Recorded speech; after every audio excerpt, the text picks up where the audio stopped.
With respect to duels, indeed, I have my own ideas. Few things in this so surprising world strike me with more surprise. Too little visual spectra of men hovering with insecure enough cohesion in the midst of unfathomable, and to dissolve therein at any rate very soon make pause at the distance of 12 paces asunder, whirl around and simultaneously by the cunningness mechanism explode one another into dissolution, and offhand become air and non-extant, the little Spitfires. Thomas Carlyle. On that fateful day of July 11th, 1804, the ludicrous practice described by Carlyle took one of the greatest Americans away from us. When Aaron Burr fired his shot on the cliffs in Weehawken, New Jersey, not only was a life lost, but also the legacy of Alexander Hamilton. While many people know the how of Hamilton's death, not many know the why. What could drive Burr, the Vice President of the United States, to kill Hamilton? Why was dueling a common practice? What did Burr do after? We will explore this and more in our video. The election of 1800. Some say this is where it all started. A 73 apiece electoral tie between Thomas Jefferson and Aaron Burr put the election in the hands of Congress. For 34 straight rounds, the vote came out the same way, tied.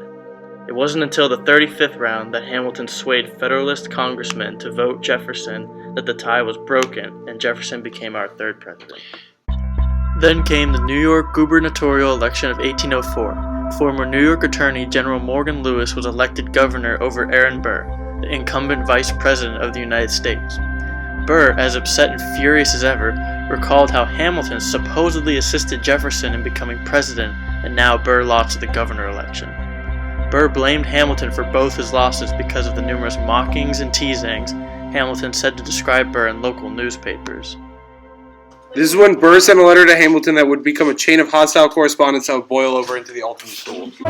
Sir, I send for your perusal a letter signed Charles D. Cooper, which, though apparently published some time ago, has but very recently come to my knowledge. Mr. Van Ness, who does me the favor to deliver this, will point out to you that clause of the letter to which I particularly request your attention. You must perceive, sir, the necessity of a prompt and unqualified acknowledgement or denial of the use of any expression which would warrant the assertion of Dr. Cooper. I have the honor to be your obedient servant, A. Burr. Sir, I have maturely reflected on the subject of your letter of the 18th the last, and the more I have reflected on it, the more I have been convinced that I could not without manifest impropriety make the avowal or disavowal which you seem to think necessary. The clause pointed out by Mr. Van Ness is in these terms. Quote, I could detail to you a still more despicable opinion which Hamilton has expressed of Mr. Burr. End quote. To endeavor to discover the meaning of this declaration, I was obliged to seek in the antecedent part of this letter for the opinion to which it referred as having been already disclosed. I found it in these works, quote, General Hamilton and Judge Kent have declared in substance that they looked upon Mr. Burr to be a dangerous man and one who ought not to be trusted with the reins of government, end quote. The publication of Dr. Cooper was never seen by me till after the receipt of your letter. I have the honor to be, sir, your obedient servant, A. Hamilton. These letters sent back and forth only made the situation worse between the two, and on the morning of July 11th, they decided to meet on the cliffs of Weehawken, New Jersey at dawn. Burr arrived with his second, William P. Van Ness, and after a few minutes, Hamilton arrived with his second, Nathaniel Pendleton and Dr. David Hosack.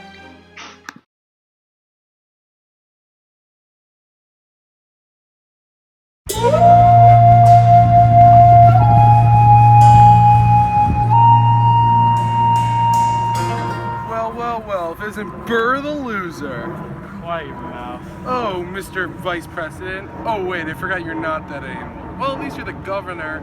Oh, wait, you lost. Hamilton, I know you conspired against me. Your constant mockings, teasings, all that stuff, I know you conspired against me to help Jefferson.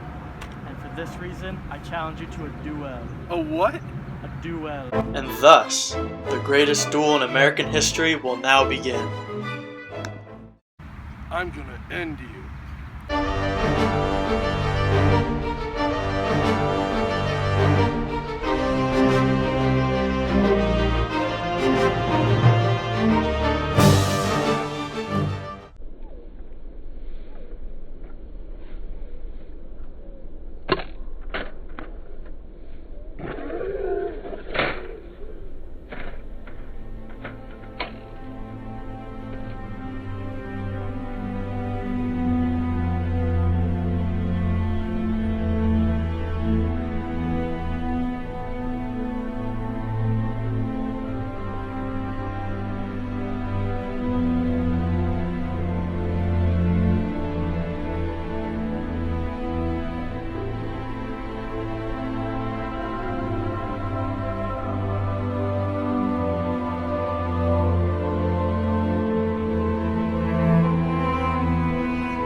Mr. Kenny, how are you doing on this fine afternoon? I'm doing very well, thank you for Great asking. to be in Dallas, right? Oh, yes, indeed. Perfect weather, at least it's not raining bullets, right? Oh, yes, that is true.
He turned way too fast.